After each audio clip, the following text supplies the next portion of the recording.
ამ წუთებში ევროკავშირის წევრი ქვეყნების თავდაცვის მინისტრები კოპენჰაგენში განცხადების გასაკეთებლად ემზადებიან.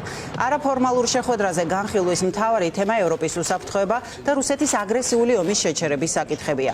განსხვავებული პოზიციებია უკრაინაში ჯარების გაგზავნის საკითხზე, თუმცა ერთსულოვნებაა უკრაინისთვის დამატებითი შეიარაღების გამოყოფასა და უსაფრთხოების გარანტიების უზრუნველყოფაზე. პარალელურად ურსულა ფონ დერ ლაიენის სპეციალური ვიზიტით ლატვიაში იმყოფება, სადაც ასევე უკრაინის თავდაცვის საკითხები განიხილება. ევროკომისიის პრეზიდენტი ქვეყნის პრემიერ-მინისტრს შეხვდა. ზურა პეტროსიანი შემოგვიერთდება პირდაპირ ეთერში და მოგვიყვება უფრო ვრცლად ამ თემის შესახებ. სოფო ძალიან დატვირთული დღის წესრიგი არის დღეს მსოფლიო პოლიტიკის ასპარეზზე დაწყებული კოპენჰაგენიდან ბრიუსელი, რიგა, ვაშინგტონი. ყველგან განხილვის მთავარი თემა არის ევროპის კონტინენტის უსაფრთხოება და რუსეთის შეკავება. გუშინდელი დღის შემდეგ მნიშვნელოვნად შეიცვალა ეს მდგომარეობა და მას შემდეგ რაც მოლაპარაკებების მცდელობის მიუხედავად პუტინმა მორიგი სასტიკი დარტყმა მიიტანა კიევზე, რომელსაც 23 ადამიანის სიცოცხლე ემსხვერპლა, შეიცვალა, შეიძლება ითქვას, დაგეგმილი დღის წესრიგი და დღეს უკვე თავდაცვის მინისტრები მსჯელობენ იმის შესახებ, თუ დამატებით რა ნაბიჯები შეიძლება გადაიდგას იმისთვის, რომ ერთის მხრივ უკრაინამ გააძლიეროს თავისი თავდაცვის უნარიანობა და მეორეს მხრივ მოხერხდეს პუტინის შეჩერება. კოპენჰაგენში დღეს არის დაგეგმილი, სულ რამდენიმე წუთში დაიწყება ალბათ პრესკონფერენცია, რომელზეც გავიგებთ თუ რაზე შეთანხმდნენ ევროკავშირის წევრი ქვეყნების თავდაცვის მინისტრები, რაც შეეხება უკვე ხვალ იქნება ანალოგიური მსჯელობა, ოღონდ უკვე საგარეო საქმეთა მინისტრების დონეზე და უკვე ჩანიშნული არის ის, რომ განხილვის თემებს შორის იქნება მათ შორის სანქციები, რომელიც დამატებით უნდა დაუწესდეს აგრესორს, როგორც თქვით, აი ეს აჯენდა შეიცვალა განსაკუთრებით გუშინდელი თავდასხმის შემდეგ. რა ვიცით წინასწარ დღევანდელი სხდომის შესახებ, ანუ რა გადაწყვეტილებებზე შეიძლება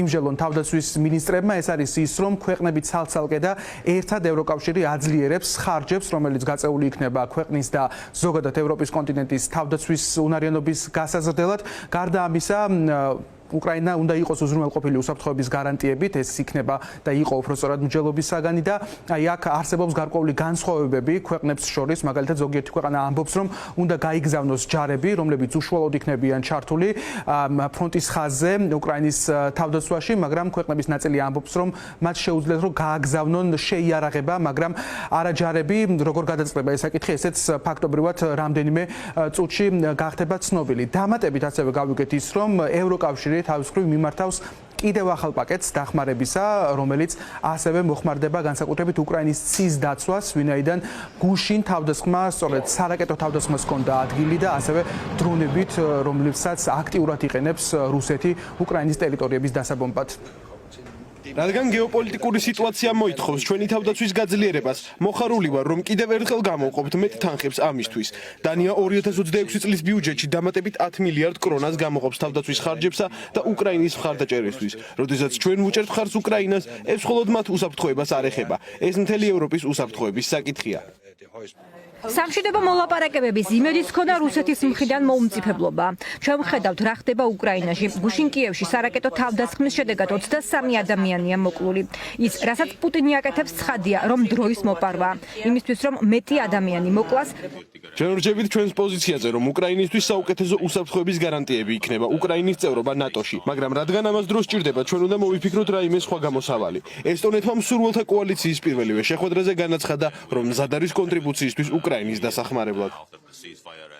პარალელურად ამ წუთებშიც ურსულა ფონ დერ ლაიენი იმყოფება რიგაში, ის ქვეყნის პრემიერ-მინისტრს შეხვდა და განცხადებები სულ რამდენიმე წუთის წინ გაკეთდა. მანამდე უმაღლესი ლიდერები იმყოფებოდნენ დრონების ქარხანაში, იმ დრონების ქარხანაში, რომელიც არის ახალგახსნილი რიგაში და ეს ქარხანაც უზრუნველყოფს ევროპის თავდაცვის უნარიანობის გაზრდას. ორივე ლიდერმა განცხადებები გააკეთა, რა თქმა უნდა, უკრაინის საკითხზე და ცალკე იყო აღნიშნული ის, რომ შეუძლებელი არის საუბარი ევროკავშირის და ევროპის კონტინენტის უსაფრთხოების საკითხებზე, თუ არ იქნება დაცული მისი აღმოსავლეთ საზღვარი. ასევე ურსულა ფონ დერ ლაიენმა კიდევ ერთხელ აღნიშნა ის, რომ 2030 წლამდე უნდა იყოს მაქსიმალური თანხები მიმართული სწორედ თავდაცვის უნარიანობის გაზრდაზე და მათ შორის აღმოსავლეთ საზღვრების დაცვის კუთხითაც.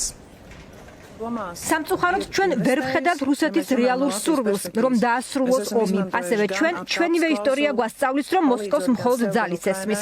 ამიტომ ვამბობთ, რომ საჭიროა რუსეთის დასუსტება. ჩვენ ვაძლიერებთ ჩვენს თავდაცვის უნარიანობას და ვაძლიერებთ ჩვენს საზღვრებს. სწორედ ამ მიზნების ფარგლებში დავათვალიერეთ ქალბატონ ურსულასთან ერთად დრონების მწარმოებელი ქარხანა. ჩვენ ასევე ვისაუბრეთ იმ დახმარებების შესახებ, რომელიც შეგვიძლია გავუწიოთ უკრაინას თავდაცვის უნარიანობის გასაზრდელად. უკრაინის უსაფრთხოება არის ლატვიისა და მთელი ევროპის უსაფრთხოება. ჩვენ კარგად ვიცით, რომ ევროპა მხოლოდ იმ შემთხვევაშია დაცული, თუ მისი აღმოსავლეთ საზღვარი არის დაცული. სწორედ ამიტომ ვარ აქ.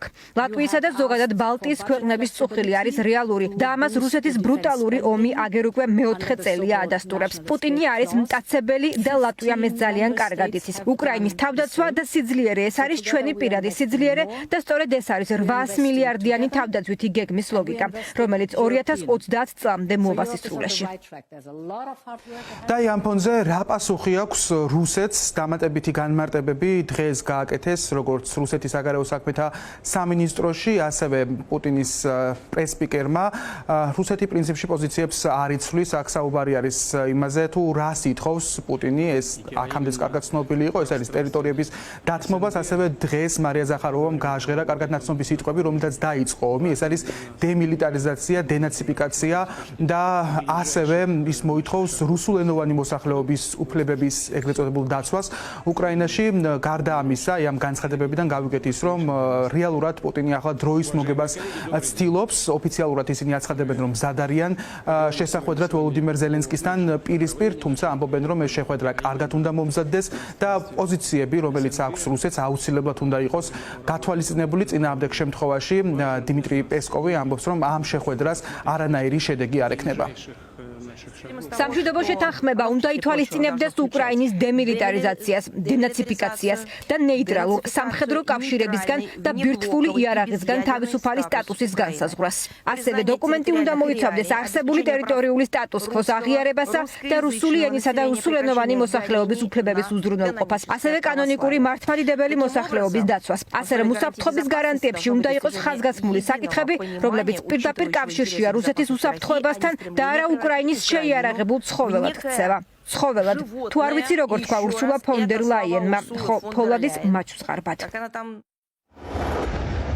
Я напомню вам позицию президента Путина. პრეზიდენტი პუტინი არ გამორიცხავს მსგავსი შეხვედრების ჩატარების შესაძლებლობას, თუმცა მიიჩნევს, რომ ნებისმიერი უმაღლესი დონის შეხვედრა კარგად უნდა იყოს მომზადებული, რათა მასზე შესაძლებელი იყოს იმ შედეგების მიღწევა, რომელიც მანამდე ექსპერტების მიერ იქნება შემუშავებული. ჩვენ ვინარჩუნებთ ჩვენს ინტერესსა და მზაობას მოლაპარაკებების მიმართ. ჩვენი პოზიციები ცნობილია და ისინი წერილობითი ფორმით გადაეცა უკრაინულ მხარეს. და ამ წუთებში როგორც იყო დაანონსებული, უკვე კოპენჰაგენში დაიწყო მინისტრების განცხადება. თქვენ პირდაპირ ტრანსლაციის კადრს ხედავთ პირდაპირ ეთერში. ახლა საუბრობს კაია კალასი, ევროკავშირის უმაღლესი წარმომადგენელი საგარეო ურთიერთობების საკითხებში. გეტყვით კიდევ ერთხელ, რომ ეს არის შეხვედრა, რომელიც დღეს გაიმართა კოპენჰაგენში და საუბარი იყო თავდაცვის მინისტრების შეხვედრაზე, რომლებიც უკრაინისა და ასევე მთლიანად ევროპის კონტინენტის უსაფრთხოების საკითხებზე მსჯელობენ. ხვალ ანალოგიურ ფორმატში შეიკრიბებიან უკვე საგარეო საქმეთა მინისტრები, რაზე შეთანხმდნენ და როგორი იქნება ეს განცხადებები და რასთავარია შედეგები ამ შეხვედრის. ფორმულას მაყურებელი უკვე მომდევნო გამოშვებაში მოისმენს და გაიგებს.